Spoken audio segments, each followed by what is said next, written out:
Anyway, somebody should probably put that on 7TV, and we can, you know, we can start doing that. All right, chat. It's time to game. I have no idea what that emote would entail, but it is such a fascinating gift to watch. All right, here we are, gentlemen. We're heading to Lily Cove City. Are you ready? I have this one. We have that one already. We have that one. Wait. We have that one on a different thing, don't we? Wait, there's like a difference. There is a difference. Wait, is this from... What one is this from?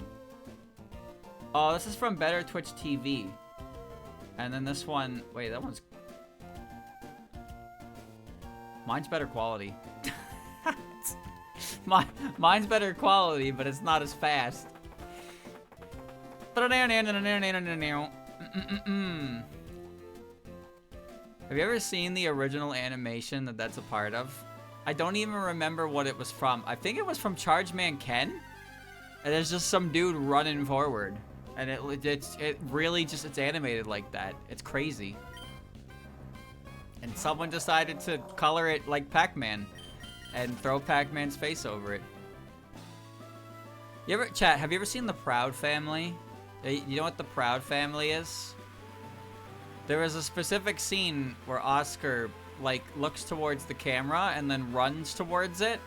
And he was supposed to run in slow motion to make it, like, dramatic, but I guess they didn't get the memo, so they just made him run towards the camera.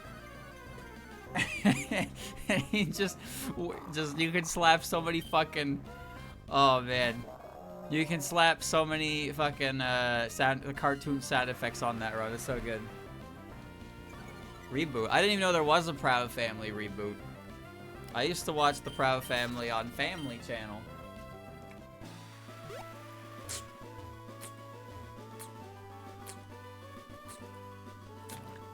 Man, that's some good water. That's some good water.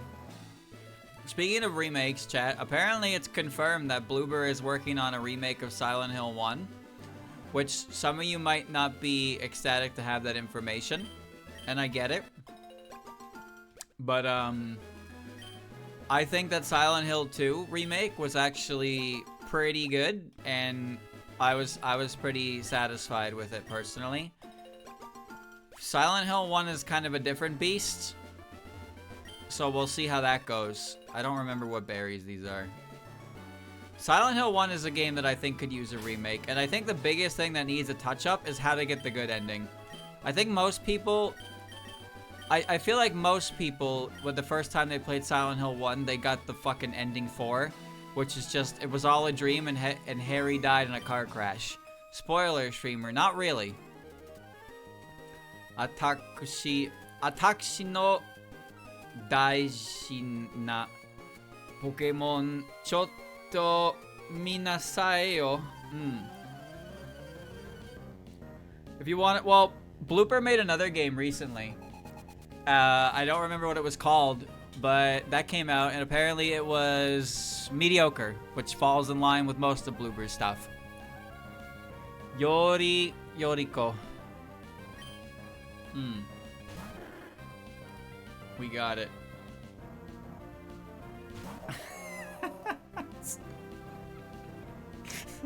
Okay, hold on.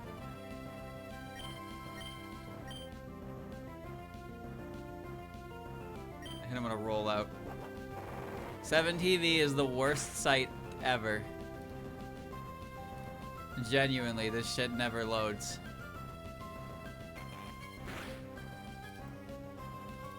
There we go.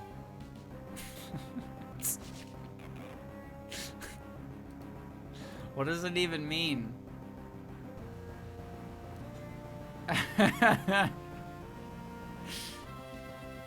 There's no purpose to that emote. So ass.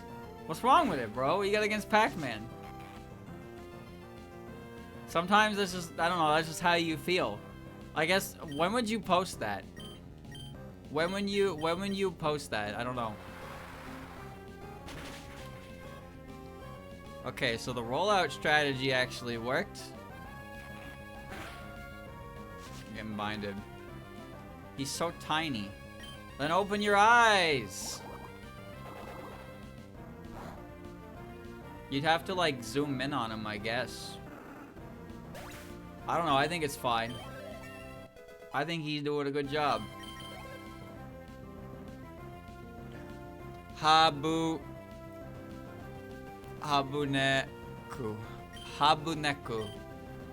Habuneku. Should be Absol, right? Abusoru.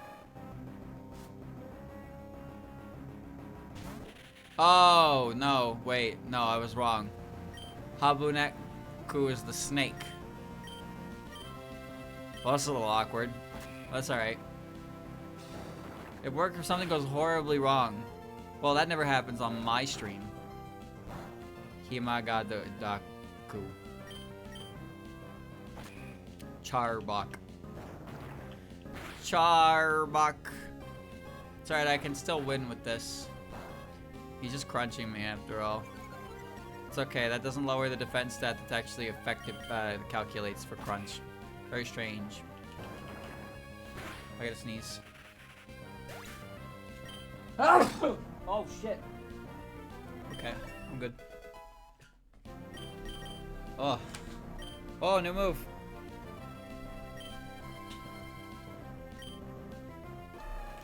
What we got? Ateminage. Ateminage. That's Vital Throw, right? Because it has 70 base power.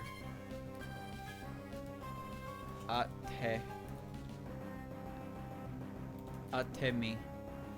Blow to a vital point of a person's body. Striking technique. So that's why it's called Vital Throw, yeah. Okay. Yeah, Vital Throw guarantees that it hits, but it always goes last. But there's no need for that, because I have Karate Chop and Revenge, and Revenge pretty much does the same thing, but better. Pun, nani o honki dashatte. Aha. Kyou wa tekkagen shite ageta no yo. Tsugi wa ko wa ikanai kara ne. Won't lose next time? Okay. Alright.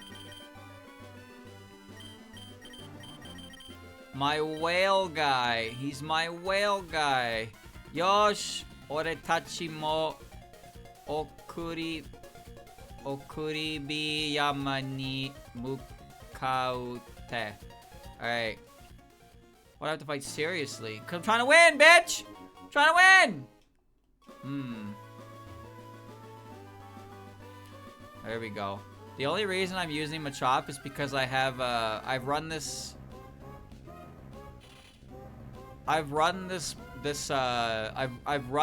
through,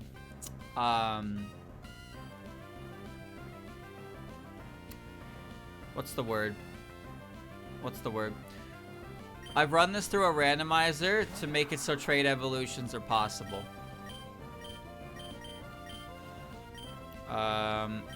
Do you have Levitate? I don't remember. No. So, all trade evolutions evolve by levels. You weren't supposed to die, my guy. I actually wanted to catch you, but it's okay. I'll probably find another one on the mountain. I'll find another one on the mountain. So I will get him a champ. I will be getting him a champ in this run. You know what? That's fine. These guys are good. Battle! Yui. Futari. Soroeba kowai mono nashi atashi tachi no tsuyosa misetsukecho kara. Yeah, I got that. Mana? Yeah. Mana and Yui. Yui Mana. What? What? Why do you have that beast?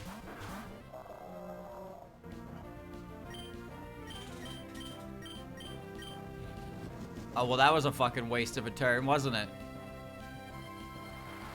That's alright, it used Focus Punch, so it doesn't get a turn. It loses its focus here. Pokemon's a monster. Oh, wow. Pio Pio Punchy. Okay. I don't have to switch yet. Bro is straight loafing. He's faster. Alright, this isn't gonna kill. But he can't kill us both. This is the important part, is that he can't kill us both. He can only kill one of us.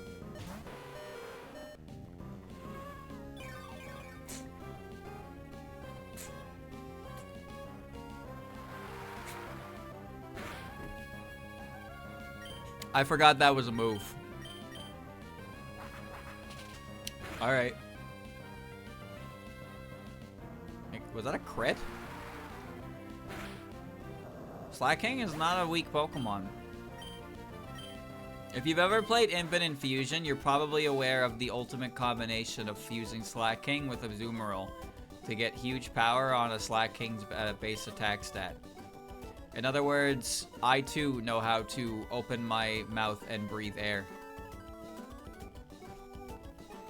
Senpai Gomenasai. Okay. You know what would be interesting? If Truant actually did kind of restore some HP. Like, what if Truant was like a shitty leftovers? Lily! Minachi. This is Minachi? Minachi Shite. Alright.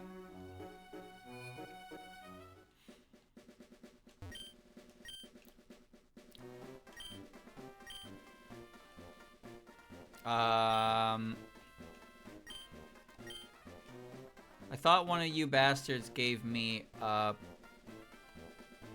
Are you the master?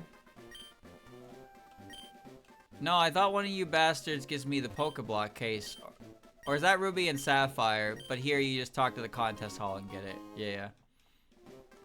The stats same as a legendary Pokemon. Yeah. He has 160 base physical attack, I believe, which is higher than Groudon. He's a Pokemon completely balanced around the fact that he can only act every second turn. Or I guess he can't act every second turn. So he actually has a pretty good speed stat. He's got a ludicrous attack stat, high HP and high defense, and his special stats are pretty bad. He's a very min-max Pokemon, but he's extremely powerful. And he's not a good Pokemon because if you have a move like Protect, you'll never ever get hit by Slaking because you can always just click Protect on the turns he's allowed to act. And by doing that, he never gets to hit you. Kyurem Black has 170 base attack, and that motherfucker is legal in Gen 5 OU. Ichinichi ni go ninzutsu taotsu koto ga nikayo. Anata ga sono go nin me. Okay. They made a Slaking and Puppet Dance as well. The Big Suika, and that thing suffers from the same issues where it just automatically loses to anything that can block its attack turns. Tokiko. My daily schedule is defeating 5 people per day. You're number 5. What a weird fucking sentence. What a weird thing to say to somebody. What the hell is this thing? Dogomu. Okay.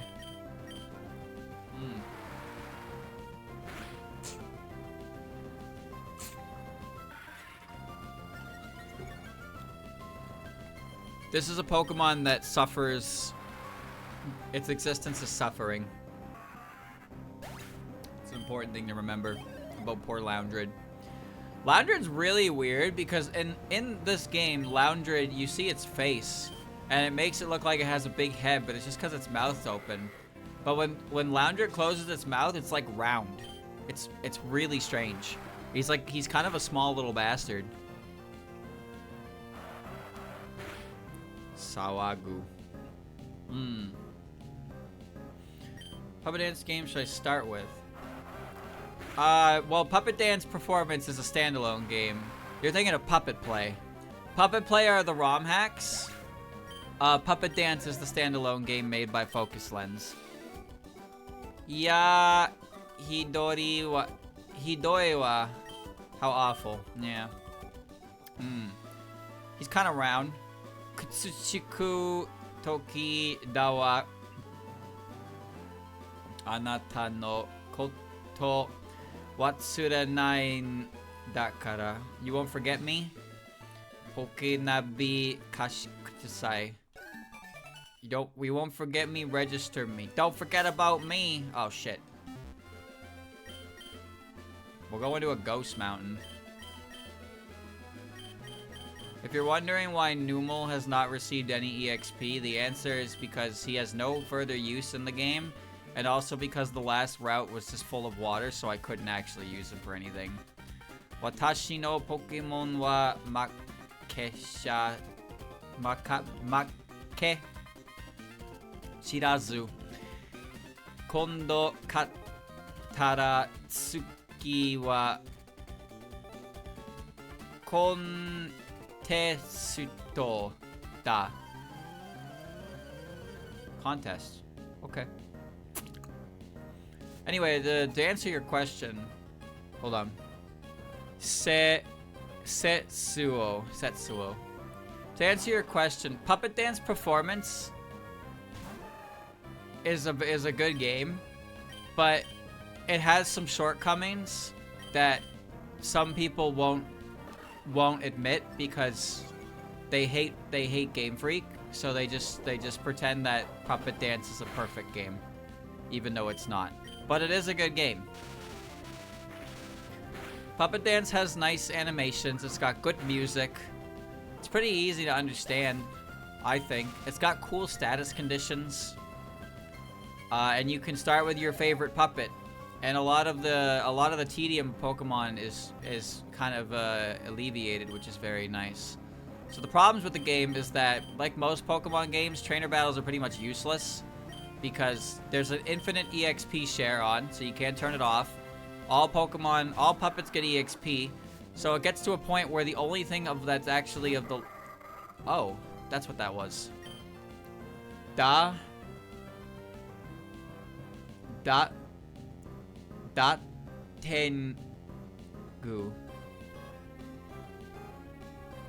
Tengu. Tengu. Alright. So you'll notice it relatively early on, but like your levels are gonna eclipse.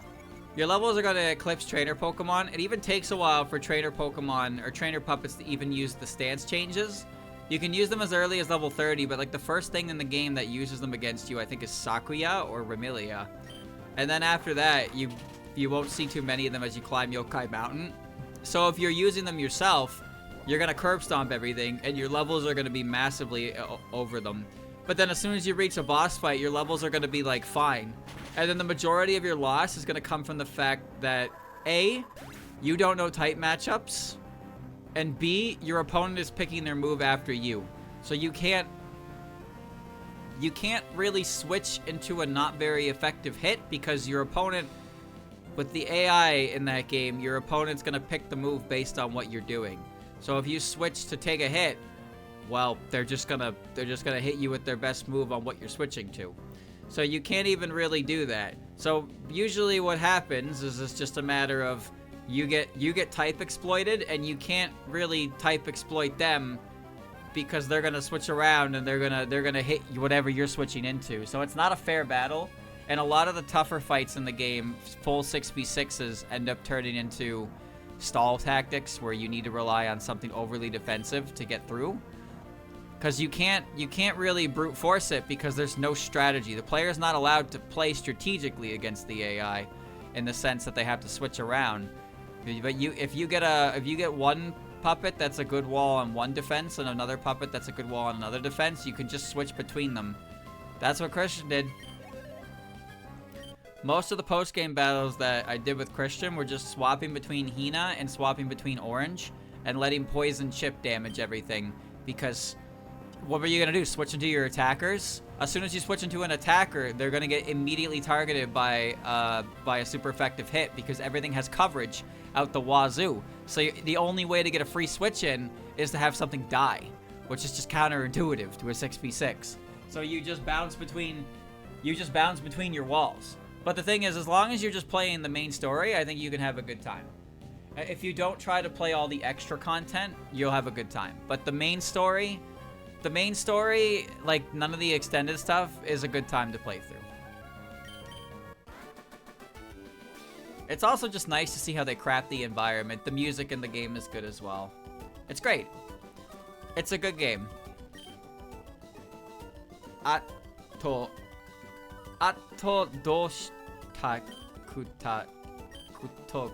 I wasn't reading. Power level 1 puppet to sweep every enemy in one hit. But the thing is, you do that by accident. That's the problem, is it's not even something that's intentional. It just happens because every time you catch a puppet, you get EXP. Every trainer battle you encounter. The way EXP works is that every puppet on the team gets EXP, but puppets that participate in a battle and survive double the EXP. The only time puppets don't get EXP is if they're fainted in the party before you enter the battle itself. They will still get EXP even if they're knocked out. So no matter what you do, you're gonna be getting that. And also, it's unavoidable in the sense that in order to make money in the game, you have to farm items from Pokemon or puppets.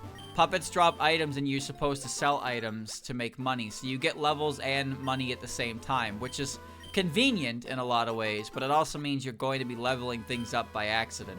Unless you go out of your way to produce a grind team so it doesn't affect your main story team, which is just a fucking nightmare in itself if you actually dedicate a different set of manpower for grinding money to avoid, like, you see what I mean? Like, it's an annoying procedure. Also, you get Aya and you make a Power Aya, and Power Aya can, like, solo the game for you because she's stupid. Power Aya is very silly. I'm pretty sure Power Aya's existence is the reason why the Warp type even exists in the extended version. There is extra stances. Extra stances are cool. Oh, well, goodbye. Extra stances are cool, but extra stances don't appear in the main game because the main game already existed at that point, so they didn't change anything. It was an expansion. The extra stances start showing up, but the thing about the extra stances that's annoying is that they don't follow the same. They don't follow any, like, established principle for a Pokemon or a puppet. Atashi no totemo purichi what? Purite. What? Purite. Purite. Puriti. Puriti! Na Pokemon o kawai ga tayo. Okay. Warp exists because Wind was insanely OP. Yes, Warp has an immunity. Warp has an immunity to Wind, but it's weak to fighting, which is Aya's secondary typing. So it didn't even properly fix the issue. Do you want to know what the best Power Aya counter in the game I found was? It was Extra Momiji. You know why? Because Extra Momiji is Ferrothorn. Kesako. She's Grass Steel and she has Iron Barbs. If you give her a Rocky Helmet equivalent, every time Aya hits you, she takes like an eighth of her max HP and she kills herself in like 2 turns, but with barely even getting through your defense. because she just can't break through your massive stat stick. It's actually kind of funny how effective that is. Because the problem with Power Eye is even if you have a puppet that's good against her, she has good coverage and she has a really high speed. So she usually just goes first, and Skill Link is stupid. Skill Link is stupid! Puppet's name or total character with a letter after it. You mean before it, right? I think you mean before it. Because if you're talking about puppet play, there's different forms of puppets. Kawaii garo no imi ga chikau wa. A C Reimu, for example, is a Chibi Reimu, which means it's a Reimu that can still evolve. And depending on the game, the Reimus can also evolve, the other puppets can also evolve based on different stance zones.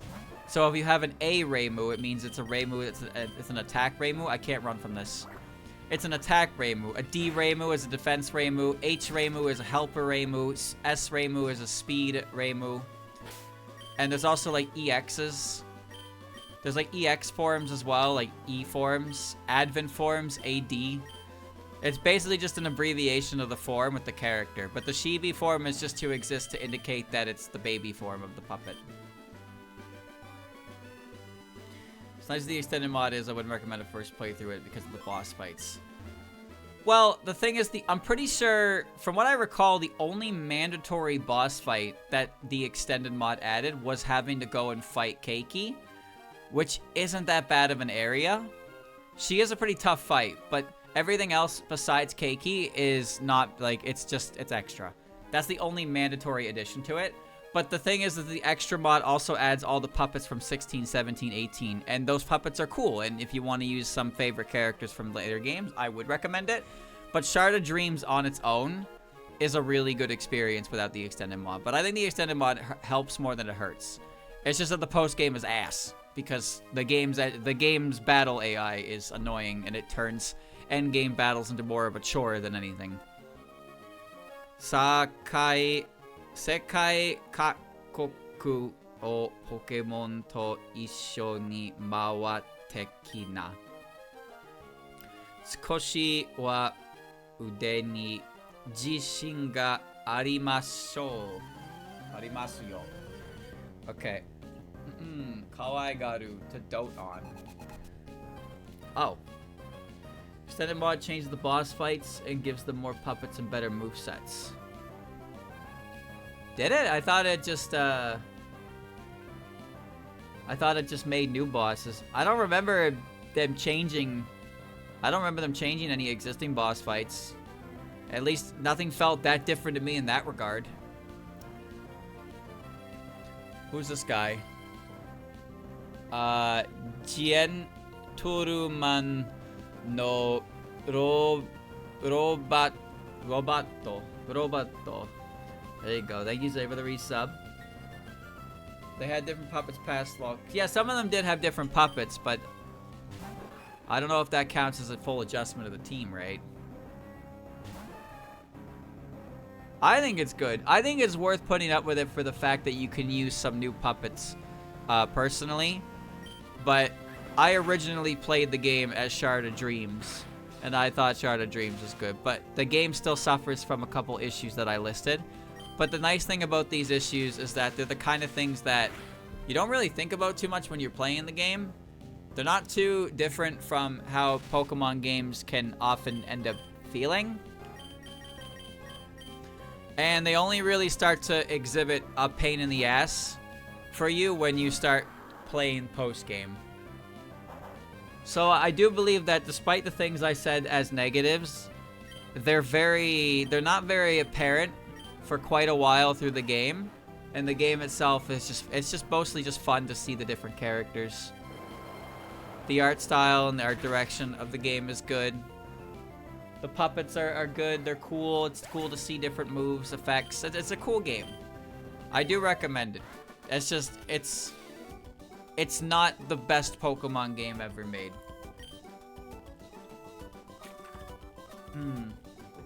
Omigoto desu. Ne, desu na.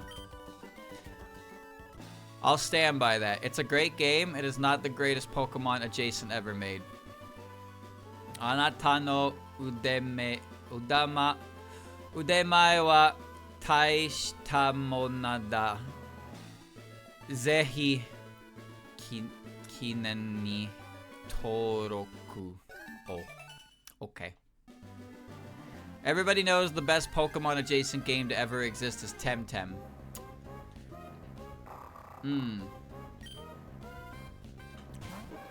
It's Temtem. Don't you know Temtem? I think it's worth playing. I definitely think it's worth playing. And I think it's best that you don't focus too much on the negatives that I listed and just focus on having fun. Get the puppets that you like and have fun with it. Use your favorite characters. Form a team that's kind of shit but you don't care or you don't really even notice because you just like the puppets in question.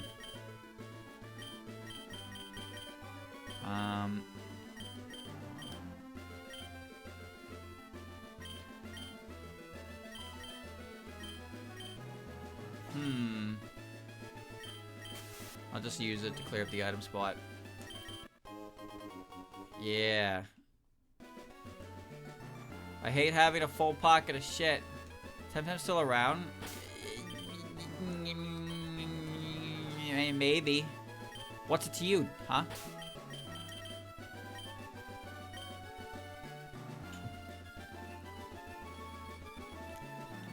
I think Temtem is currently trying to release a new game. Minna no sodateta Pokemon ga mite mintai. Watashi no sodate ni... Oh, they're both breeders, aren't they? Pokemon tachi. Pokemon tachi minna ni mite hoshii no.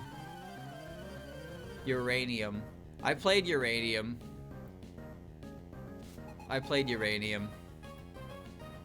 Yasuo and Harui.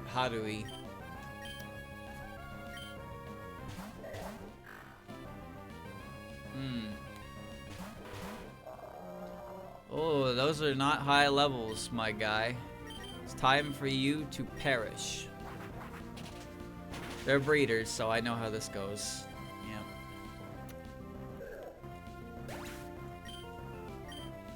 Honestly, if I had to say, like, pretty much all the earlier Pokemon games have their fair share of strengths and weaknesses. I think Fire Red Leaf Green is solid, but Fire Red Leaf Green's biggest issue, I actually really needed that guy to be out on the field, you jackass. Fire Red Leaf Green's biggest issue, I find, is that by the mid-game, the level curve gets really strange. So what I mean by that is that, like, once you beat Erica, once you do Lavender Tower, you can go to Sylph, and Sylph has, like, a bunch of Rocket Grunts in the mid-20s. But then your rival has a bunch of Pokemon in like, mid-early 30s, and it's like, whoa, what the fuck? Then Giovanni's like that, Koga's like that, Sabrina's like that, Blaine's like that. But the thing is like, once you finish Sylph, the only dungeon left in the game at that point is the mansion. The Pokemon Mansion has barely any trainers, and once you're done it, you go to Blaine, and Fire and Leaf Green tried to alleviate some of this by taking you to the Sevi Islands to do that first, because the only thing you do after Blaine is go to Giovanni. You beat Giovanni again, then you go to the Pokemon League, and the levels jump. Like, I'm pretty sure Giovanni's best Pokemon is level 50. That's absurd. That's absolutely absurd, because Blaine's best Pokemon is like level 42, 44. And then your rival has a bunch of level 50s, and then Victory Road has a bunch of 40s, and then Dugong, the first Pokemon in the Elite Four, is like level 52. And your rival's best Pokemon at the end of the Elite Four is like level 67. Which is just ridiculous. And that just all happens so fast, and it's like, what the fuck is going on? So see, it's really hard to avoid grinding in that one.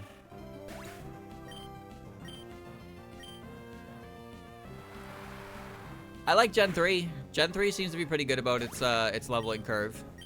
Like the one I'm playing right now, Hoenn. I mean, I'm ahead of things, but then I fight bosses, and the bosses are ahead of me. I mean, he's dead to Wing Attack.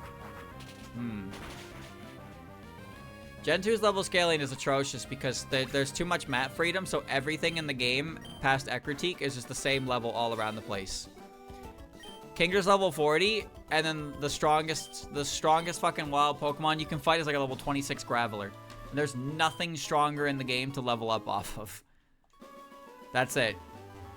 Can you beat Kingdra? No? Well, guess you'll die, asshole. You guys want to play a Safari game? Okay, hold on. I gotta do some quick healing. Hoo hoo hoo. Real team of winners I got in this box, huh? You were injured, and Wailmer was injured.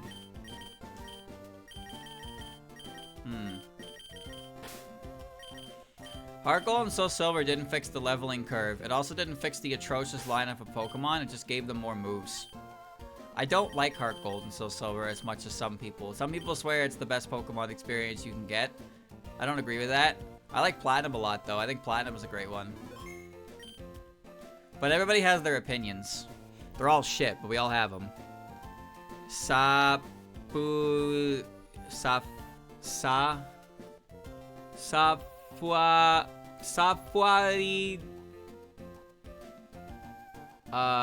Zone Yokoso.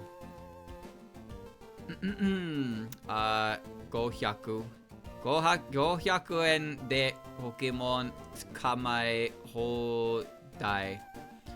サパリゲームに参加しますか? Yeah, sure.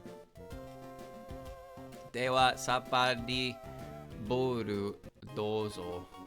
Okay.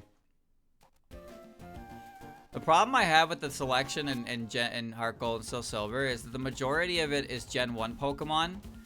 And they decided to include every single fucking Stone Evolution Pokemon with no good way to get Evolution Stones. But streamer, Pokathlon, shut the fuck up. Shut the fuck up. Pokathlon. Suck my dick. And then they also included every trade evolution Pokemon. But streamer, it's you gotta trade. It's Pokemon. You trade in the Pokemon. Shut the fuck up. Shut up. Your Pokemon variety makes me sick. Ha ha. Ha. I had a repel on. I was in the Safari Zone with a repel on. What are you even here for? I don't know. What am I here for? I'm just kind of here.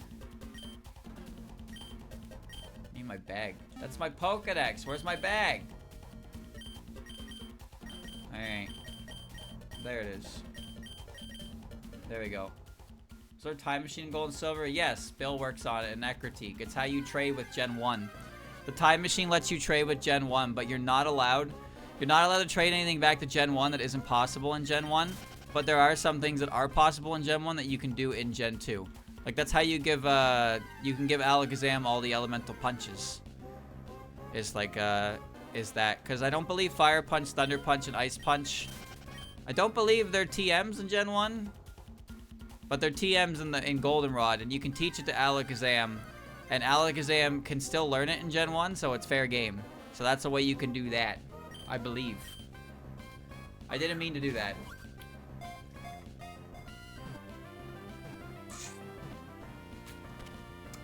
Well. How many times has that happened to you? Where you just hit the button too fast and accidentally throw a Safari Ball and it catches the thing and you're like, I didn't want that. Yeah, the move has to exist and the Pokemon has to exist. Oh. Oh, shit. Throw a ball at it. Throw a water ball at him! I got it. Wait, a Dodrio? Isn't that kind of cool? Mitsugodori.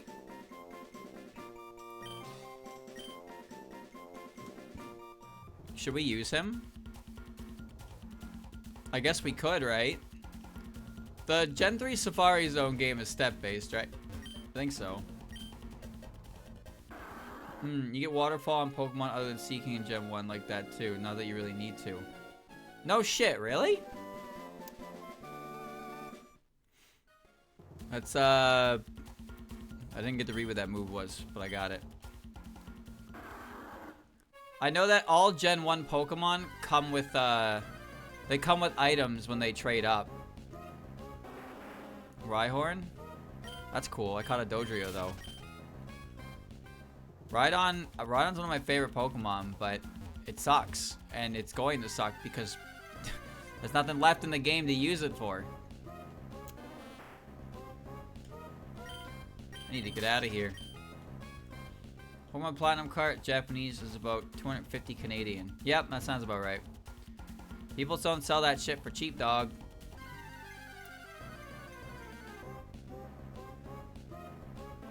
Stinky flower. Pokemon games go for a lot of money. Yeah, so like I don't know the item table for every Pokemon, but I can tell you a couple that stand out. Pikachu gets a light ball. I believe it has to be the yellow Pikachu. I don't know if it's every Pikachu. But Machop has the infamous brick piece, which is just a random item they made so Machop would have something. Oh. You. Sonatsu. Sonatsu. All the legendaries have bright powder, so that's how you get bright powder in Gen 2 is you trade up one of the legendaries in the game. Oh, there's Dodo.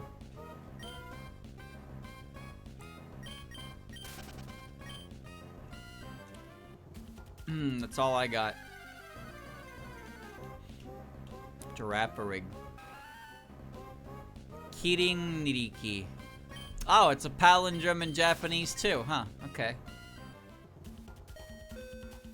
Kiriniki. It's like Kirin? Alright, let's look at this Dodrio.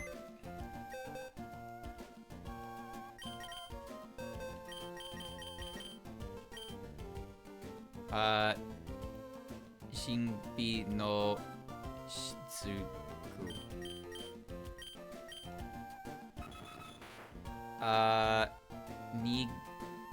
Nigeashi.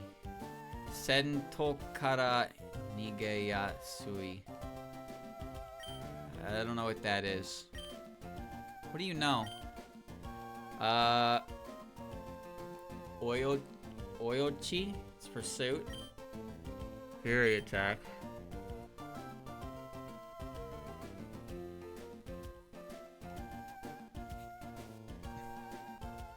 Torai Taku. Try attack. Toraiku. That's a good move. Ikari. Ikari, I don't know what that is.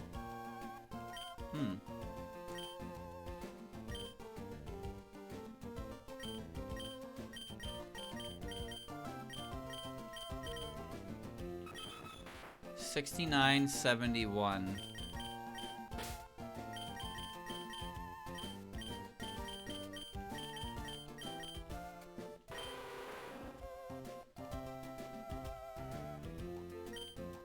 Chat. Do we take the bird? Do we take the bird? We already got this guy. We already got this guy, right? Isn't this guy better?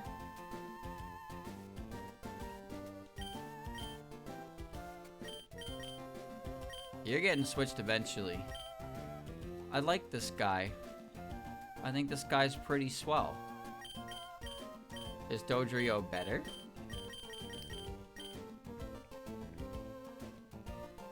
I don't know, he doesn't even have a flying move.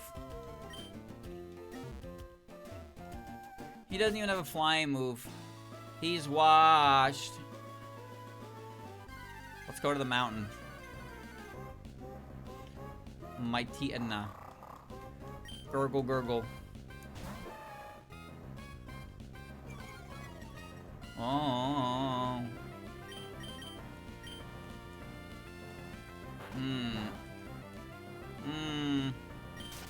Turtle Peck at 47. Well, that's not happening.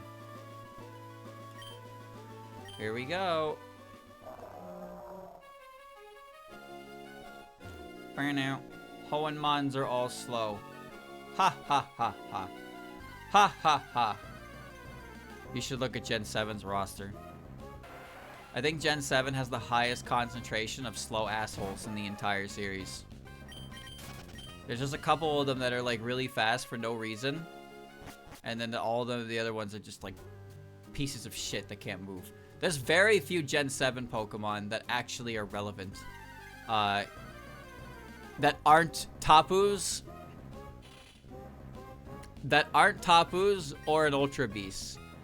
Legitimately, the only ones I can think of at the top of my head are Incineroar, Primarina, and Toxapex. For a while, Ribombee. Currently, Araquanid is doing okay, but that's just because Sticky Web. There are very few Gen 7 Pokemon that are actually relevant in the current environment. The current environment is not your friend.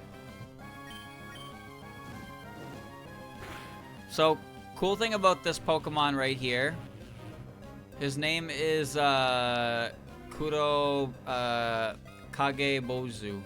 And in Generation 3 specifically, this thing has really high attack, and Shadow Ball is a physical attack. So this Pokemon actually benefits very much from Shadow Ball being physical. But Banette is not a very good Pokemon. My finger slipped. Twice. Okay. Mimikyu? Yeah, Mimikyu's pretty fringe. There was a team that recently did well on ladder that was using Mimikyu in a Trick Room team, and it was pulling its weight there. But Mimikyu's ability got changed, so it took damage from its Disguise breaking, because people were running Disguise Sash, so you had to hit it 3 fucking times to kill it. Ningyo.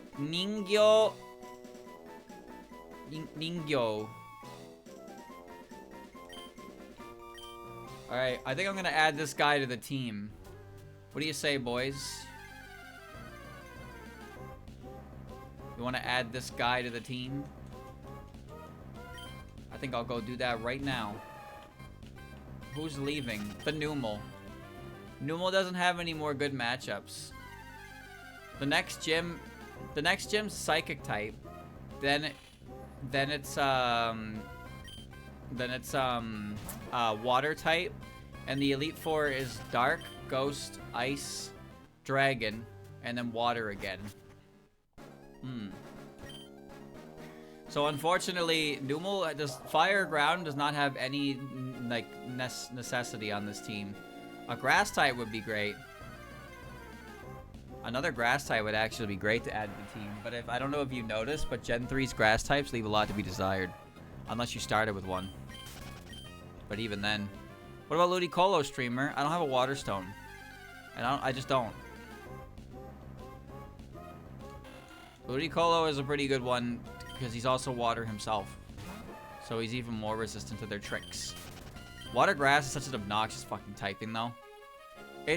Water Grass is one of those type combinations that creates some of the strangest weaknesses I think possible for a Pokemon.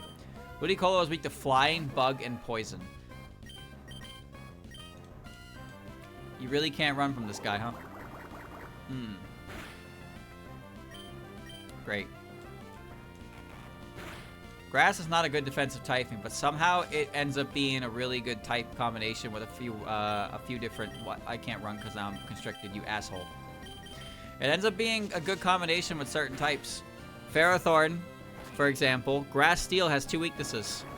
It's weak to fighting, and it's times 4 weak to fire. Bug is in a similar vein with Steel, where it only has 1 weakness, times 4 weakness to fire. But they cancel out each other's weaknesses very, very well.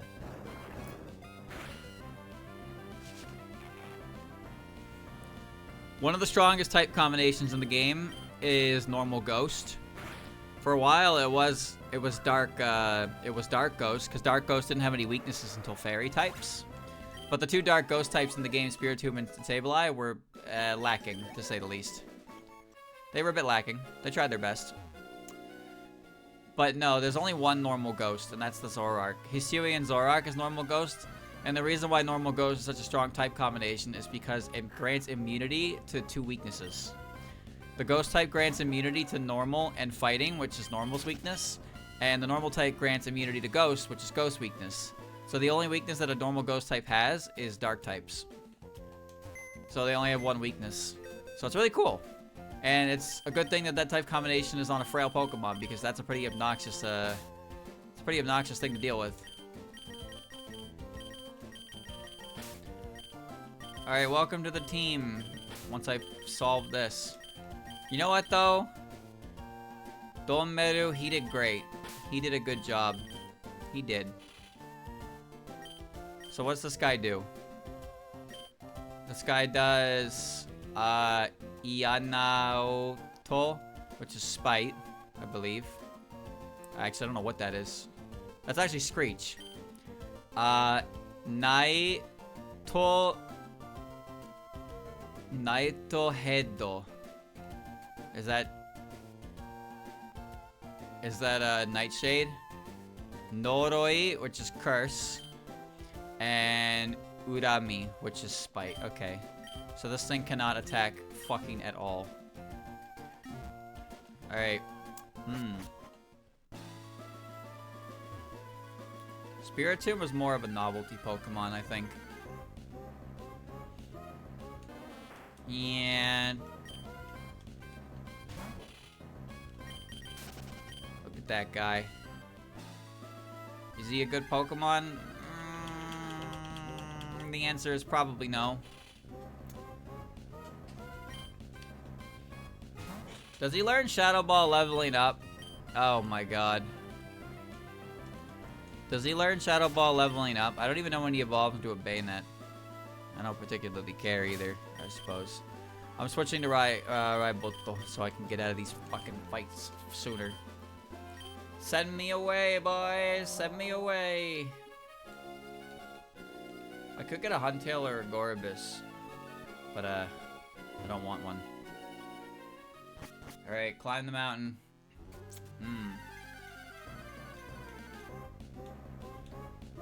Shadow Ball at 44. Where is Shadow Ball normally? Is Shadow Ball normally at the top of Mount Pyre? Or is that the spell tag? I guess I gotta climb this fucking thing if I want a usable TM. I mean, Shadow Ball will be good on somebody else. Whoever's got physical attack for it. I don't know if Crobat.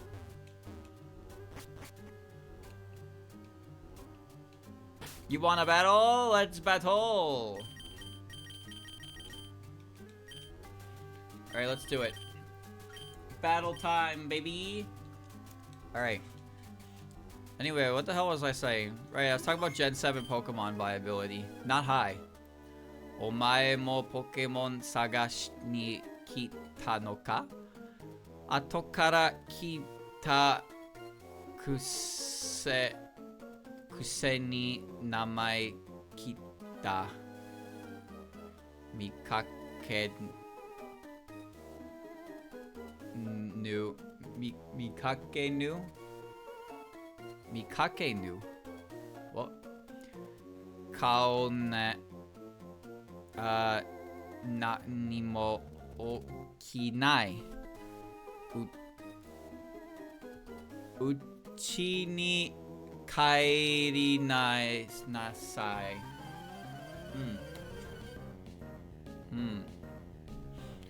Notable differences? Not really. The game's just in English and the game is just Japanese. This guy's name is Motofumi. Motofumi and Amy. Okay. Ah. So it is Saihorn. Saihorn and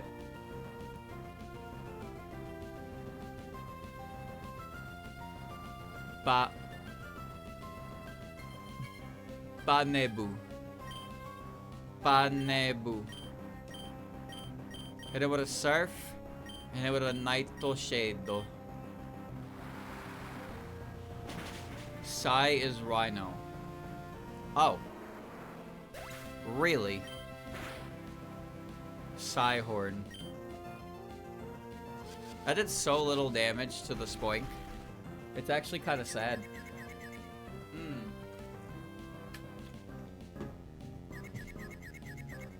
Ninja! Hey, that did damage. He says, fully aware how what Nightshade works.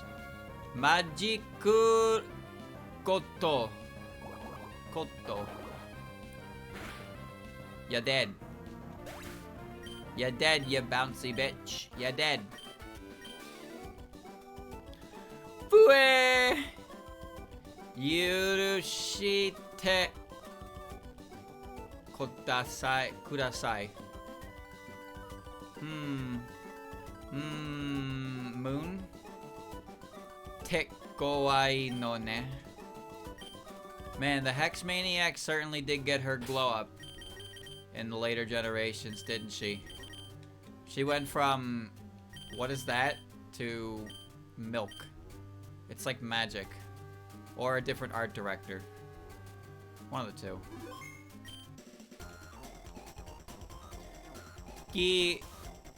Gya Deta. They're ghosts. Ghosts. Ryoji.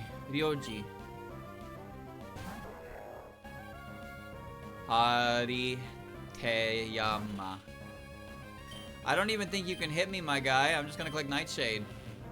I'm faster than you? That's sad.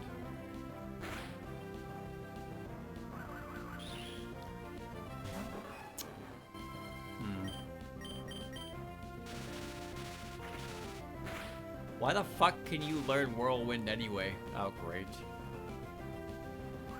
Okay, see you later. That's my turn, I guess. Where was the Ghost Hex Maniac X and Y? She was in one of the apartment buildings in Lumiose that I think unlocks after you return to the city for the 5th badge. You just go up the... You go up the elevator and you get this little cutscene where she floats behind you. And then she goes, no, you're not the one, and then disappears. And that's it. And there's no mention of it anywhere in the game. There's no mention of any story regarding that. It just happens. Maketa! It's quite interesting, isn't it? Why is it like that? I don't know.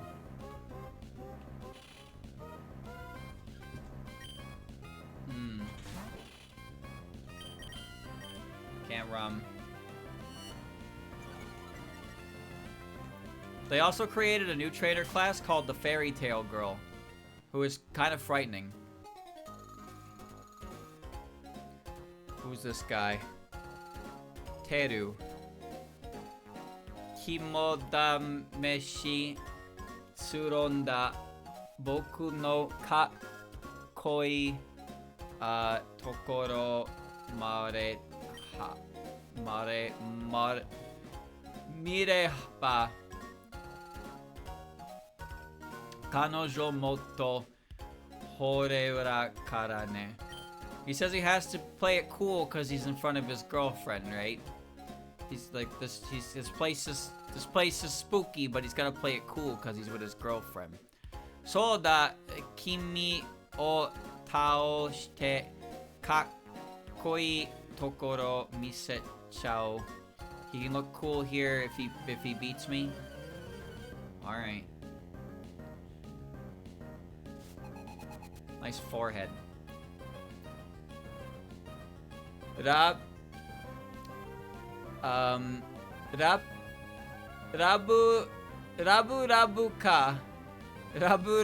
kapuru. Okay. Mako to teru. I hate Valcati's name, dude. Enekororo. What a fucking annoying name. He oder schlut me. It's alright, they're both female, so we won't get any attract business. That doesn't even affect us. Alright, you wasted your turn. Dummy! Let's go, my little bozo.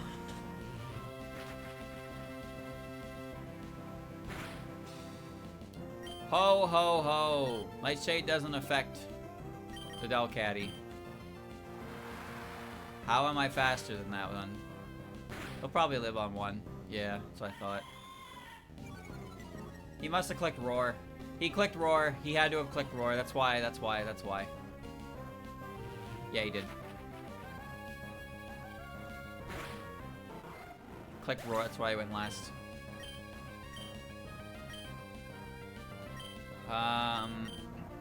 Yeah, I mean, it doesn't matter what I click now. That cat's kind of weird, isn't she? So, Chad, are you excited for tomorrow? We're gonna see the remainder of the bracket. Acha. You will see Rumia again. I mean, you will at the end. But we're gonna see all those losers. And Yuma's gonna be fixed. Yuma will probably not kill herself, so she'll actually play a real match. But Toasted and Sonoy are working on a couple of the other characters. So there's gonna be some AI changes. The big one is that Yuma will hopefully function properly. It's a shame that she didn't function at the beginning because she lost her winner's round without any contest. But it'd be nice to see her do her stuff. Let's see grit those teeth. But we have a couple in the losers bracket. I expect Sumireko to do pretty well because Sumireko is a cheater and she has a move that some people don't even know how to use, actually. For some reason, the AI spams the shit out of the selfie button, but nobody who used her actually knew how to do that. Nobody could figure out how to take a selfie of yourself at all. So, yeah, the AI was doing it, but they couldn't figure it out. I have no idea. I didn't try her. Oh, hello. Oh ho ho ho ho ho ho! Koko wa anata no yona kodomo ga kuru basho de wa nai no yo.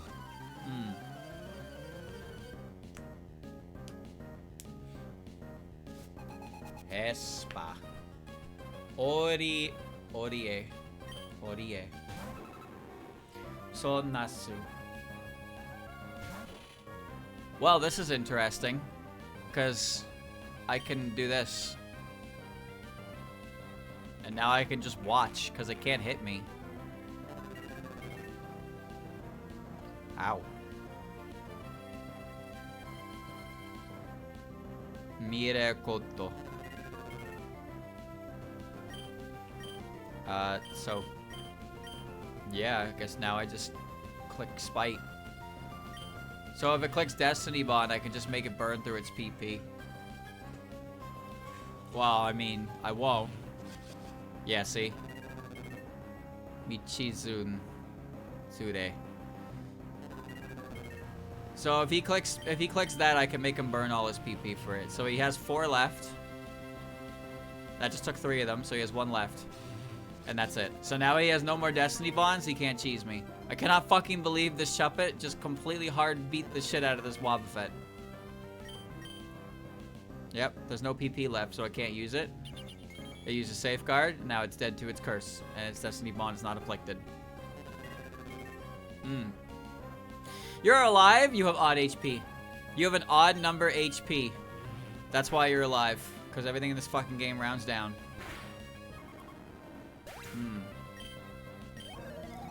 Holy juicer. Nete.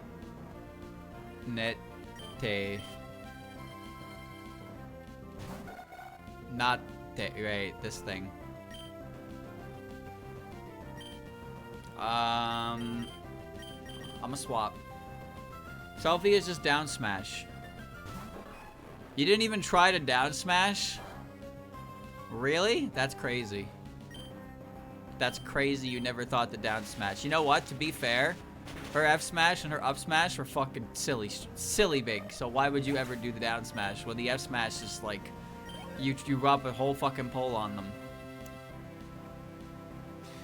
Yundara. I don't know what a Yundara is. I don't know this thing. Yundara.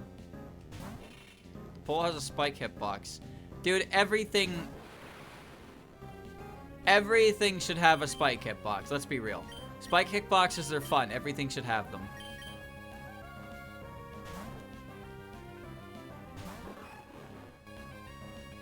Even when it doesn't deserve a spike hitbox, it should have a spike hitbox.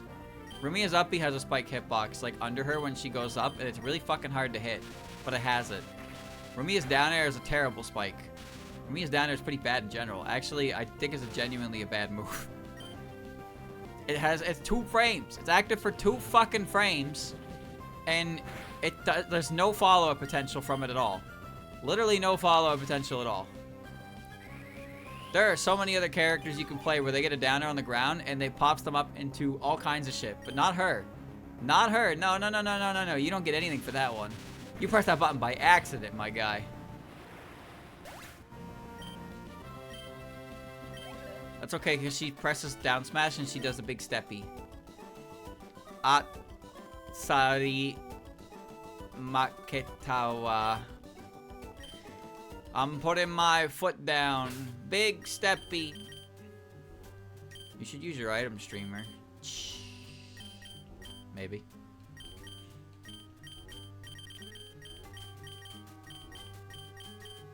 Possibly.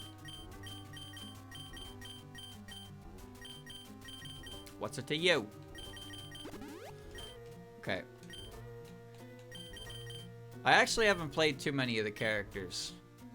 I've realized that I do really... I feel most comfortable playing characters that other people would try and be like, these characters can't move.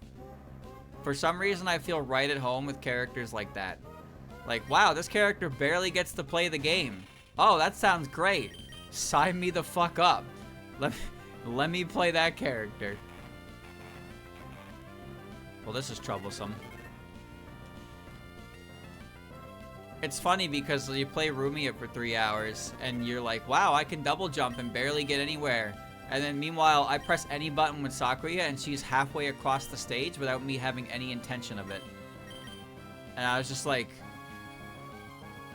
I can't control her and put her where I want to put her because she slides so goddamn far. Testing Fuma Race and 2 or 3 star every character's AI we made and beat my ass, so he's tuning her down a bit. She probably spammed that move that the AI wouldn't dodge, right? Where she does the paralyzer move.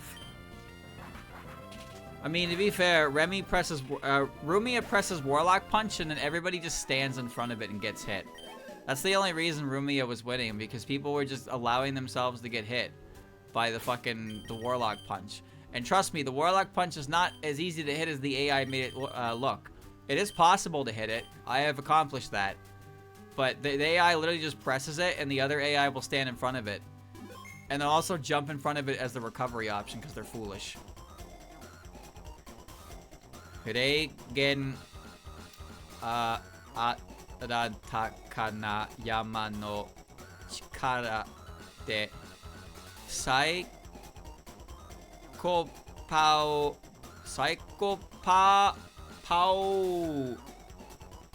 Wait, what? Psycho Power. That is wa.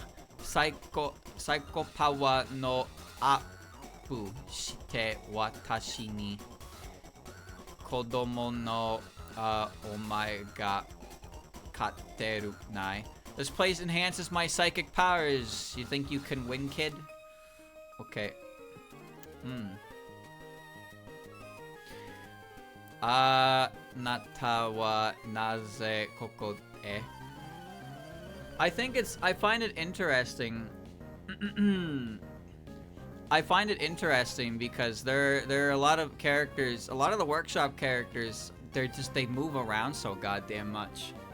And then the one I like to play just can't do that. Tetsuya and Fukumi. Okay. Fukumi. Rumiya doesn't move very much. She doesn't really have to move, I suppose, but I wish she moved a little more. But then I can't control characters who move at all. I can't fucking control them. Sakuya's kid is really cool, and I think she's cool, and I like her. But then I try to back air, and I just slide everywhere, and actually spacing a back air is... I can't do it. I do forward down smash, and she slides across the stage. I try something like that with Rumiya, and Rumiya is like, nah, I'm not doing that.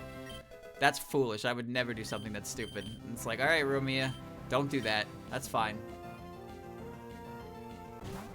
I didn't need you to zippy across the stage anyway. That's fine. Meanwhile, you fight an opponent who's got like a projectile, air speed, ground speed, and all I can do is sit there and press the block button and hope I catch a bash. That's how it goes. Throw my darkness orb. Hooah! It does 4%. What else? You wanted more? I did actually. I did want more. I did want more. I would prefer it if that move comboed. It's really annoying. That's true. It is a really fucking annoying move.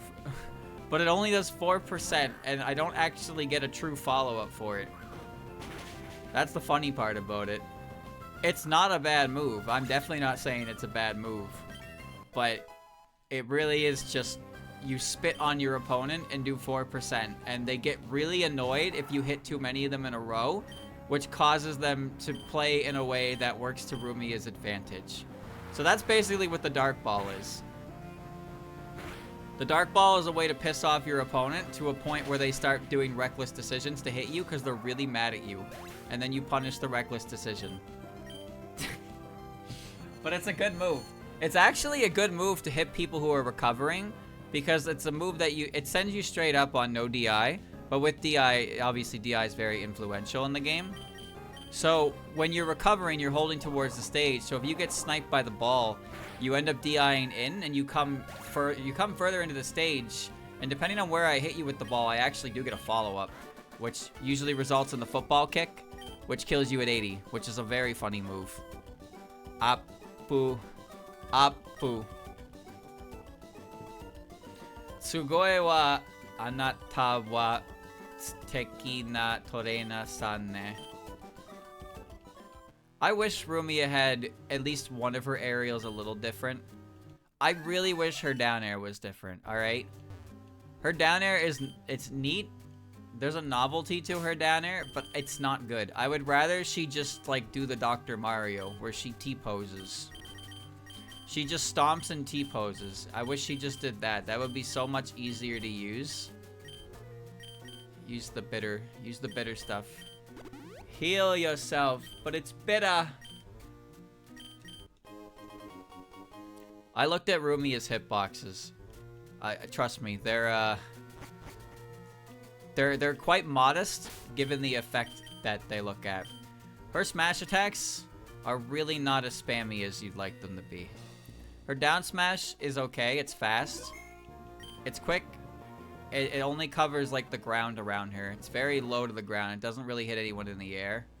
F smash is a slow wind-up, and it has a sour spot that's close to her with her fist. But the shadow effect extends way past the actual hitbox. Up smash has a hitbox in her hands and not on the ground.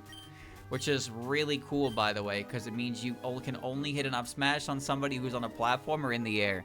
Or they're somehow tall enough to get clipped by it, which doesn't happen that often. But it can happen, but you don't go for it. Up air is also very small. It's a little dark ball in her hand. Have you ever seen Zelda's up air? Kowai mo no ka tsukide demaranai. Atashi koko ni iro to kowakute furehu no. It doesn't exploit the darkness or a gimmick. Yes, it does. Not intentionally, but it does it. Holtaru. The way the darkness mechanic works is that when Rumiya doesn't charge it, well, charging it sucks anyway. Whenever Rumiya grazes an attack that doesn't also hit her, that's the important part. If you hit near Rumiya but you don't actually hit her, she gets 15% darkness. I don't think the percentage actually matters for how much it does, other than that it's just the amount of health the darkness has. But the darkness makes Rumiya heavier and fall faster, and I'm pretty sure it reduces the amount of damage she takes. I don't even know what to switch into. This works. But she can transfer the darkness through all of her strong attacks, the side B, the up B, and I believe the up air. All the dark-based attacks transfer the darkness. And then if you hit somebody who has darkness with a strong attack or an up B, it does 10 to 15% more, 10 to 15 more percent, and it has more knockback. The neutral B also benefits from it. So what the AI would end up doing most of the time is the AI would end up the AI would end up putting darkness on the opponent by accident and then hitting a warlock punch, which does like 20, and then it does the additional darkness percent, which makes it kill ludicrously early.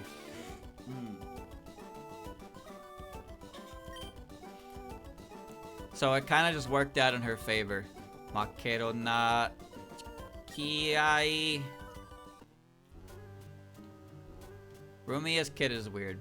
It sounds like I'm downplaying her because I'm using her, and to a degree I probably am. But give her a shot yourself. She is... I would argue she's probably not as fun to play. Because she's kind of like the opposite of Fumo Chirno if you tried her.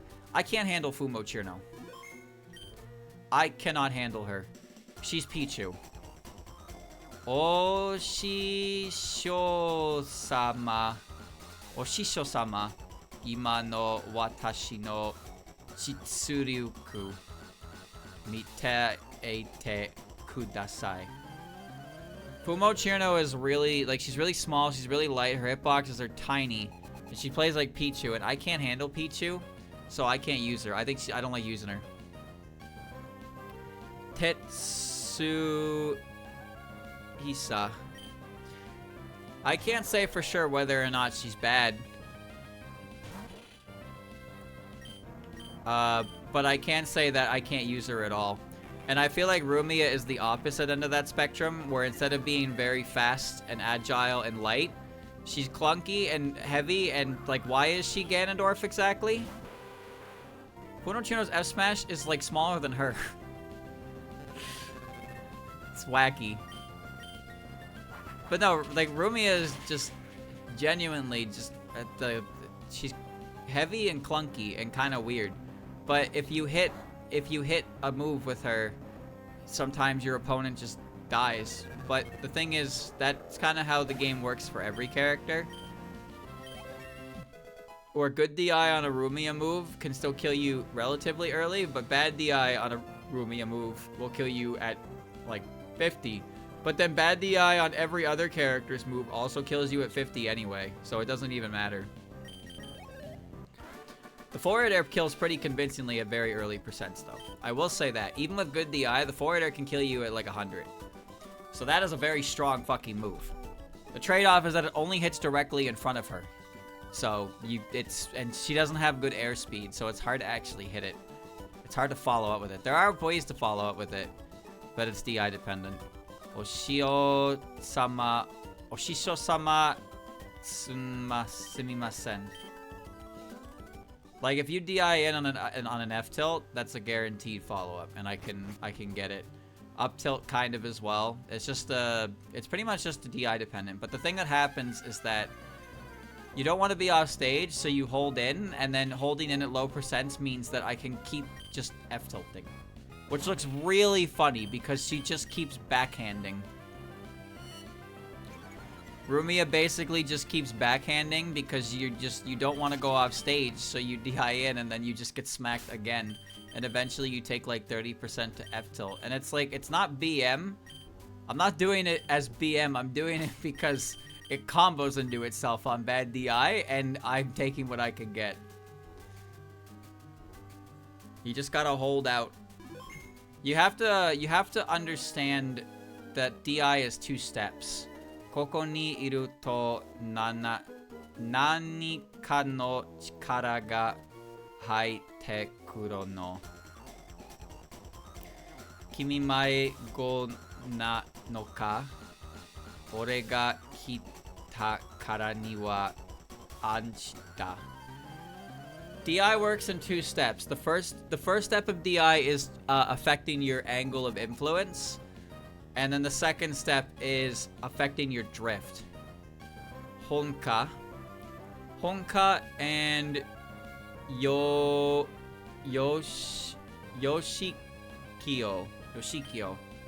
So like the first DI you hold so you don't fly away super far.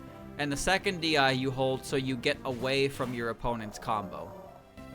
It's hard to do though, because if you fuck it up, now you're DIing bad if you get followed up and then you die at 50, and I do that all the fucking time.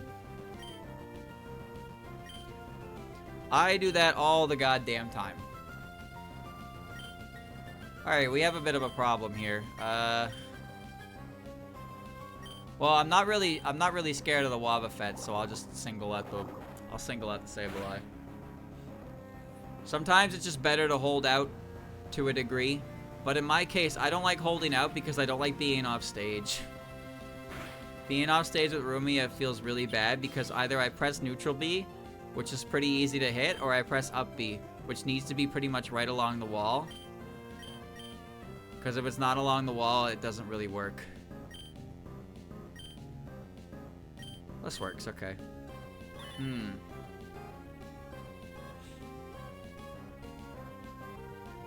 It would be funny if the new AI just completely stomps Rumia. Rumia's like stupid AI. What is happening? Oh, I clicked detect, so nothing happened that turn. But really, the only ones we need to adjust are the ones who are still in loser's bracket, right? So we have a couple of them that will make for some interesting one. Giving Rumi a new AI. Well, I'm curious to see what she does because she might do something that I'm not aware of. I feel like I know the character pretty well, and trust me, I tried to find a way to make her down B work, but that move sucks. That move fucking sucks. I don't know how to make that move work at all. Charging takes forever. There's no way anybody will ever let you do it. Apparently, she has a built-in final smash. It requires a different mod to enable that kind of thing, but she actually does have the mod creator actually made a. The mod creator did in fact make a final smash for her where she goes EX mode.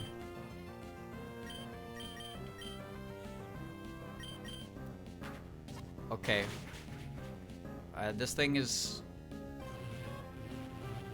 I don't know if Spite is the right answer here. If it counters, that's a problem. Yeah, it's using Mirikoto. I'd curse it and just watch it die, but that doesn't really help me. I'll try to make it flinch.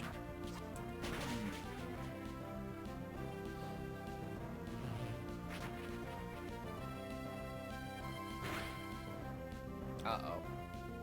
Counter does not affect a ghost type. Excellent. Goodbye, Wabo. I do think she's well made, though. The Rumia mod is very well made, and the animations are great. I just find it funny how modest she kind of is compared to some of the other ones. Nitori looks like she moves like a shit sack of bricks, though. Chikara ga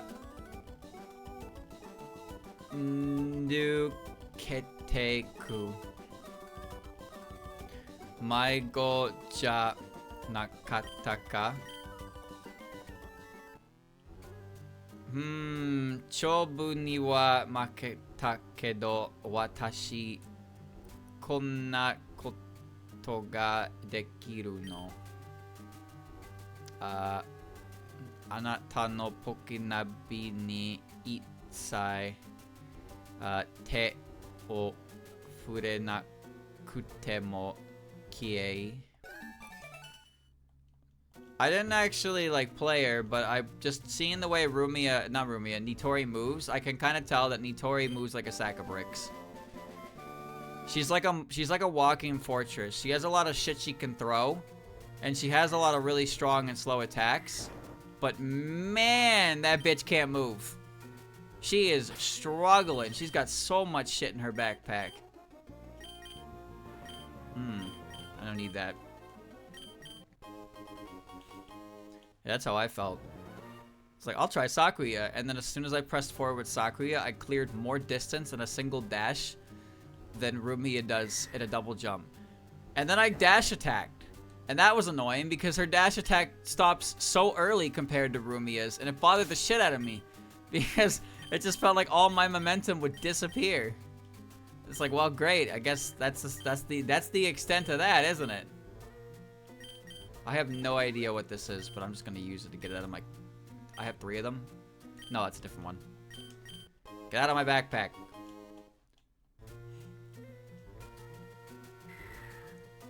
I can tell Nitori's heavy because I can hit her with like 3 forward airs, and she just kind of takes it.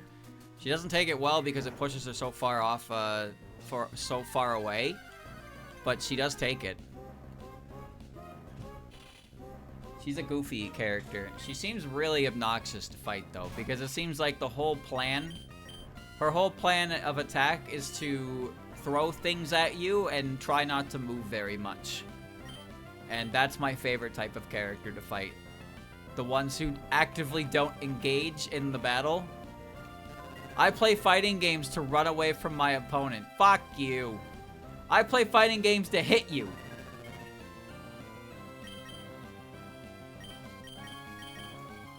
The game said that this guy hits hard.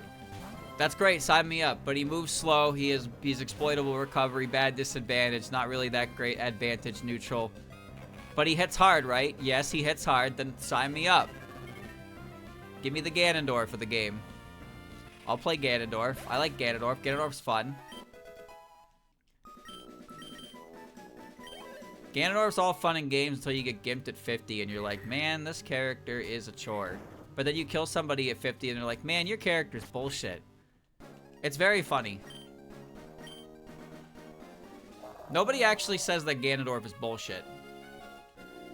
Nobody truly believes that Ganondorf is a bullshit character. Ganondorf is a character that is not respected in a lot of ways, but also respected in the sense that you really don't want to lose to the Ganondorf player. But Ganondorf has to work pretty hard. I'm talking about Ganondorf, not Rumiya. Ganondorf players have to work very hard for their kills. Very hard.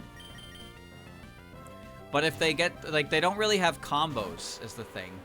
Ganondorf has a couple combos, but he doesn't really have a lot of things that close stocks. His recovery is piss poor and very exploitable. And sometimes that's all you really gotta do. He's not a good character, but there are some people who are enthusiasts to him that try very hard to make him work. And like I said, he only needs a couple hits to kill you.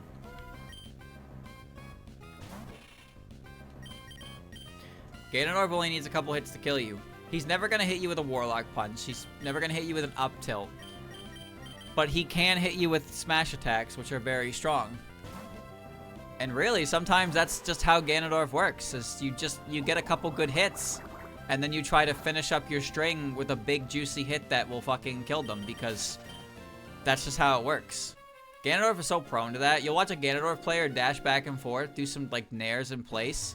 They'll finally get a nair to connect, maybe a dash attack into a nair, and then they will immediately turn it into a fully charged smash attack. Like, alright, I got the initial hit, now let's end the combo. And they just fucking charge a smash attack. You're at 30%, by the way. And you're like, okay, that's gonna hit me and I may actually die. You won't die, but you may die. And that's kind of how Ganondorf works. They all do it, even the good ones. The good ones always go for crazy reads with smash attacks because if they hit them, they kill you. And that's what they want to do. They understand that their character is not designed to play combo. Their character is not designed to play neutral. Their character is designed to skip as many steps as possible to get to the objective, which is the win screen. That's what Ganondorf is. Ganondorf is the equivalent of mashing through the tutorial after you learn how to attack. That's what Ganondorf is. How to play the game. Attack your opponent. Like, you watch the how to play and it says Mario, here's how you play, and he shows them a bunch of moves that he does.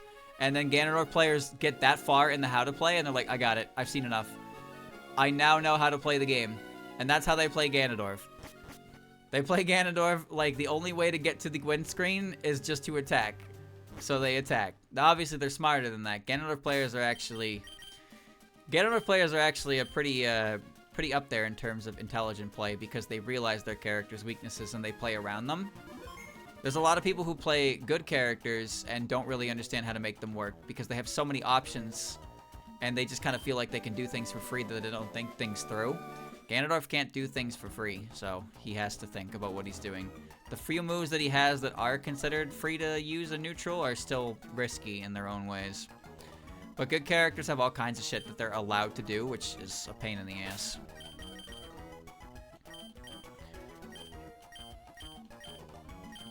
Use the gold spray. Oh, the incense. Ooh, it lacks incense. It's actually not as good in this game, though. Same with Rumia, right? No. Yes and no. Yes and no. Yes and no. The difference between Ganondorf and Rumia, I would say, is one, the Warlock Punch is usable. And it's also pivotal to a recovery, so that's a big deal. That's a big deal. Rumia does actually have conversions into kill moves, unlike Ganondorf, at percents that are pretty good. She does have... Her smash attacks are also a lot faster. And arguably more safe. Though I guess the thing about Ganondorf is he has a big sword and he have massive shield pushback, so his can be pseudo safe, but not really.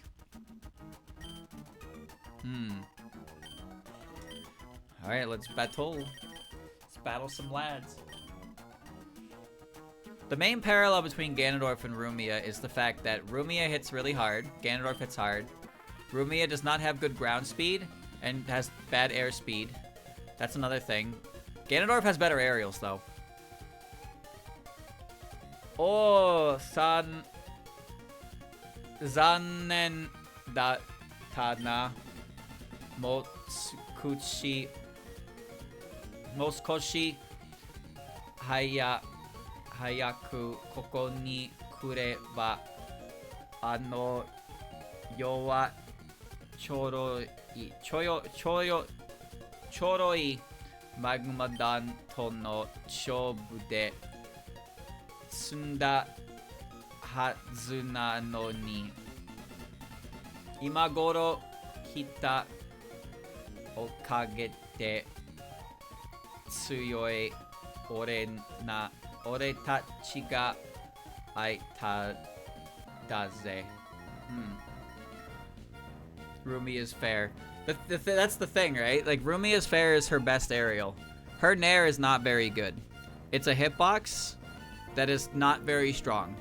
Her back air is neat, but her back air is definitely survivable, and it's kind of awkward to hit. Her up air is good, but it's also tough to hit, and her down air is not very good. So, her forward air is her best aerial, for sure. Ganondorf's aerials are much better. Ganondorf's nair is pretty much his best move. His forward air is big, and it's big, and it kills. His back air is not as big, but that shit omega kills you. His down air is the Thunderstorm. That shit omega kills you. And his up air is a really fast and strong option that has all kinds of properties to it. Ganondorf's aerials are very, very good aerials. Rumia's aerials are not nearly as good. I would argue that Rumia's tilts are better. Aside from down tilt. Ganondorf's down tilt is a very long move. Rumia's down tilt is a move. Her F tilt is great. I think her F tilt is great because you can get conversions off of it. Her up tilt is funny and can also get conversions, but it's tough to hit. Her jab is awful because it doesn't connect into itself. Jab 2 is very strong, does not combo off of jab 1. Terrible move. No idea how you're supposed to hit that fucking move. I really don't, but it is freakishly strong. Legitimately, like, fucking... Rumia's jab 2 is so fucking strong, but I don't use it because I can't hit it. Magmadan ni aite o sasere ba Yokatta. Because he's saying he's glad I'm not Team Magma. Alright, there's the 1% Chimecho here, boys. We gonna get it? No.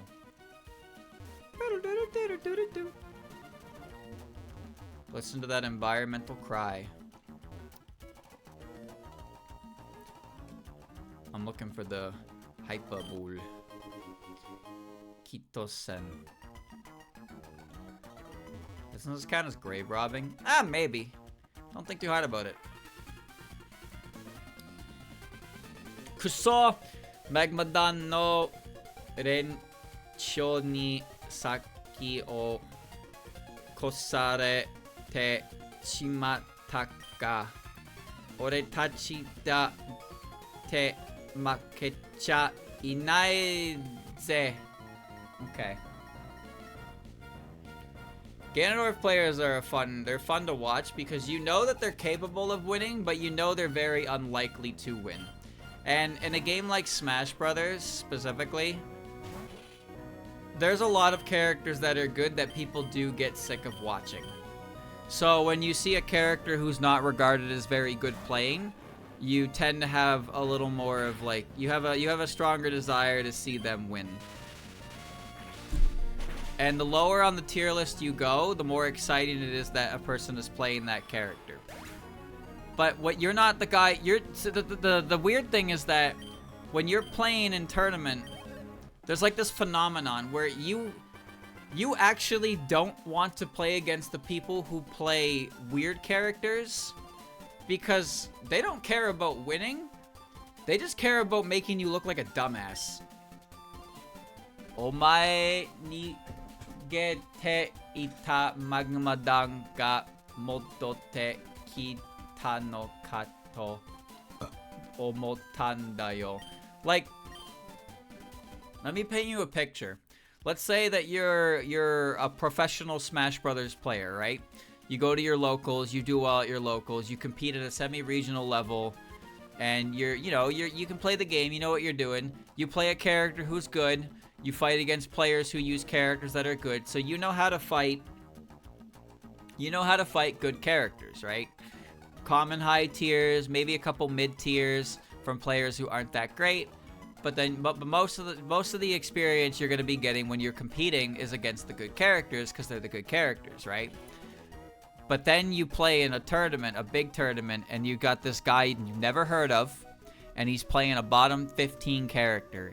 And you're thinking to yourself, oh, that's okay, that matchup's free. But it's not. You know why it's not free? Because you have no fucking idea what that character is gonna do at all. And that player is not trying to win the whole goddamn tournament. That player is just playing, he's just there because his buddy's there or he's a local and he doesn't care. You know, he's just playing for the love of the game. He's playing for the love of the game and you are sweating. Because this motherfucker actually just went to the biggest, most prestigious Smash Brothers tournament of the year and picked King Dedede as his character. And you're thinking to yourself, there's no fucking way this guy actually wants to win. If he's picking King Dedede, it's not about winning for him. It's about beating. It's not about winning for him. It's about making other people lose. That's what it is. This motherfucker is not trying to win. He's trying to make me lose. Omae en Totsuyama de Atana. Dochi no dan in demonai no ni. Naze konna tokoro ni irunda? Wakatta. Anta magmadan ni hairo to shita kedo irete morae nakatanda shyo.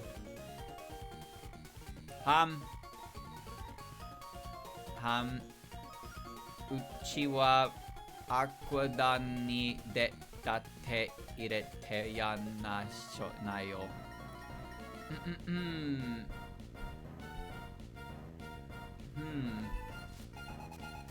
Just some grunts. Smash is a big roster, so it's different. Bottom 15 is half the cast in every other fighting game. Well, I mean, low tiers can still fuck you up in actual fighting games, depending on them, but Smash is a weird game because every character has something they can do. It's just that what makes a character good in Smash Brothers is essentially how ignorant are they allowed to be? How ignorant is the character allowed to be? How many combos do they have that actually turn into kills? And that's about it, really. You'll notice that a common thing with the good characters is they have a lot of buttons they're allowed to press, and they have a lot of setups into kills that they can do that are relatively risk-free.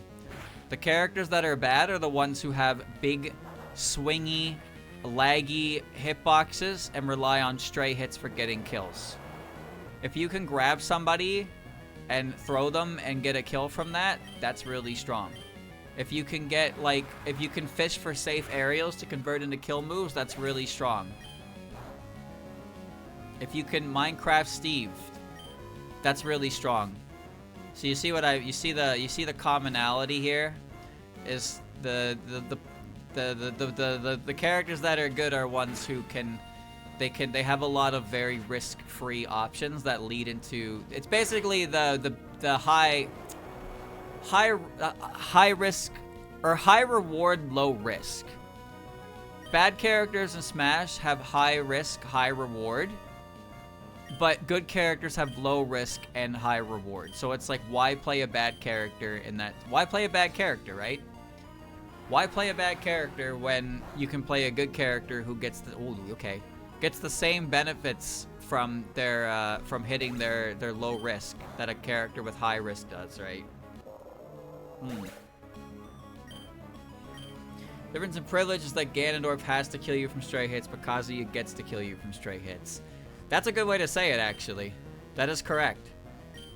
Ganondorf's only real combos is a sour dash attack into an up air, or a down air into a back air, which is DI dependent, and also the percent windows are not guaranteed at all percents, so you can fall out of kill range. Kazuya, on the other hand, has a lot of really strong hitboxes he can hit you with, but also, no matter what percent you're at, he can kill you from electric. If he hits you with electric at 0%, he can turn it to a kill. If he hits you with electric at 200%, he can hit you with a kill. And every percent in between, any electric that Kazuya hits you with can turn into a kill. It's just a matter of the higher the percent, the less you have to do as the Kazuya player to confirm that kill. But Electric Wing Godfist is a kill confirm at literally every percent of the game. There is no percent where you fall out of the Electric Wing Godfist kill confirm. That's what's tough about it. Goo goo goo, Jama o Suruna da Magmadan ni Shiro. Soshite tara Aquadan ni irete yarunai. Kodomo nai yo. Goo goo goo. Who's calling right now? Bro! Really? Ao Kiryu. Magumadan no Matsubusa ni Saki o kosarete shimatta ka. Wareware mo yoji wa tsumaseta ze. Okuribiyama ni matsurerete ita Beniro no tama. Tashikani.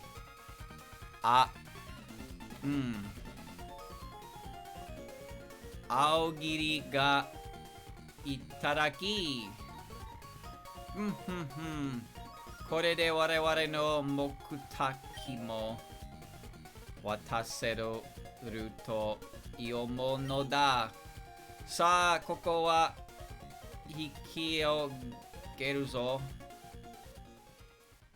Nanto なんということだ。藍色の玉。藍色の玉だけではなく、紅色玉までもかが奪われてしまったわ。藍色の玉と紅色の玉が離れになってしまわないと、決してあってはならないこと。あの男たちは二つの間で一体何をする気なのか。そういえば最初におらわれて Jesus words 藍色の玉に奪っていたマグマ弾とやらかこんなものを手していた。これが何なのか私にはわからん。お前さん、よかったらこいつをもらっておくれ。もしかすると何かの役に立つのではないだろうか。I have no idea what she's saying. Thanks for whatever that is.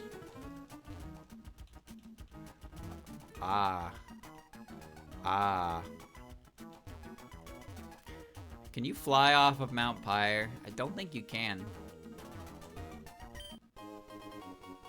Fushi no ame. Candy! You can find Vulpix on here for some reason. I guess it's because of its association. You know. Pretty cool find. I must go. I must get off this mountain. Snapping your fingers. Pa-pa-pa-pa-pa-pa-pa-pa. Chad, I regret to inform you that I am a hungry boy.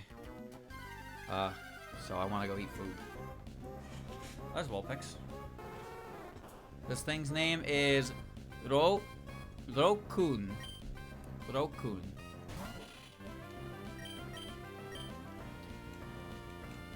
Why can't you run from anything?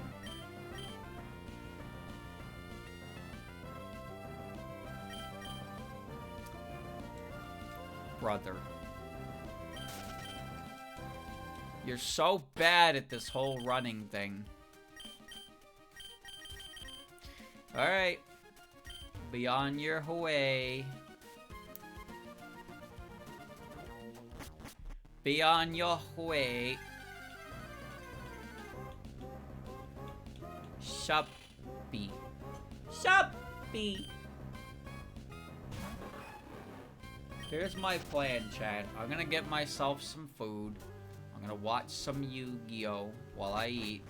And then I'm gonna do the video on necks and shoulders.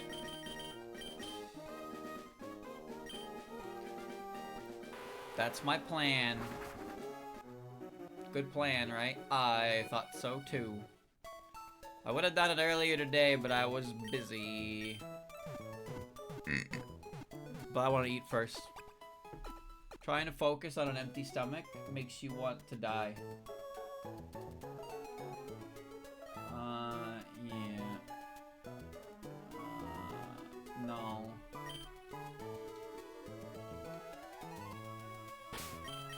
Well, that was some good progress, chat. We got to Lily Cove. We got through Mount Pyre. now we're here in Lily Cove again, where we can fight the rival, and then we can head to the magma base, I think. The game be going at a alarming rate. But that's it for now, because we've reached the point where there's too many words, and I'm hungry, and it's hard to focus. These things happen.